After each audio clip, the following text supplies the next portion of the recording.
ଆଉ ଚିତା ଗାଁରେ ଗୋଟେ ଘରେ ନିଆଁ ଲାଗିଥିଲା, ଗ୍ୟାସ୍ ନିଆଁ ଲାଗିଥିଲା। ଆଉ ଆମେ ସାଙ୍ଗେ ସାଙ୍ଗେ ଖବର ପାଇ ଚିତା ଗାଁ ଆସିକି ପହଞ୍ଚିଲୁ। ପହଞ୍ଚିକି ଦେଖିଲା ବେଳକୁ ନିଆଁ ସ୍ଥାନୀୟ ଲୋକମାନେ ଲିଭେଇ ଦେଇଥିଲେ, ତଥାପି ଅଳ୍ପ ନିଆଁ ଥିଲା। ଆଉ ଆମ ଷ୍ଟାଫ୍ ସମସ୍ତେ ମିଶିକି ସେଇଟା ଲିଭାଲିଭି କଲୁ। ଆଉ ଜଣେ ଲୋକଙ୍କର ଅଣ୍ଟାରୁ ତଳେ ପୋଡ଼ି ଯାଇଛି।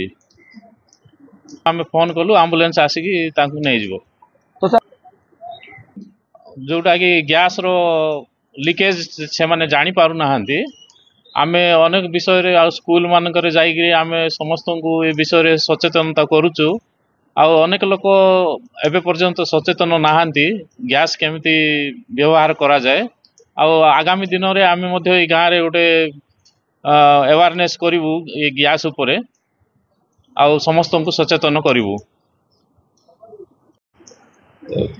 ମତେ ଆମର ଗାଁ ବାଲା ଫୋନ୍ କଲେ, ମୁଁ ସାଙ୍ଗେ ସାଙ୍ଗେ ଫାୟାର ଷ୍ଟେସନକୁ ଫୋନ୍ କଲି। ଆଉ ଆମର ଫାୟାର ଷ୍ଟେସନ ସାର୍ ମାନେ ଠିକ୍ ଟାଇମ୍ରେ ଆସିଲେ।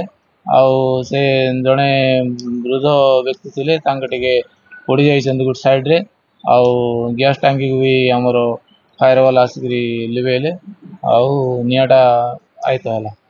ତ ଗ୍ୟାସ୍ ହାଣ୍ଡି ଲିକ୍ ହେଲା। ଆଉ ତାଙ୍କର ସବୁ ଜିନିଷପତ୍ର ପୋଡ଼ି ଯାଇଛି। ଟିଭି ଆଉ ଟେଲର ମେସିନ୍ ଆଉ ଫ୍ୟାନ୍ 2ଟା ଆଉ କ'ଣ ତ ମୋବାଇଲ ଫୋବାଇଲ ସବୁ ତାଙ୍କର ପୋଡ଼ି ଯାଇଛି।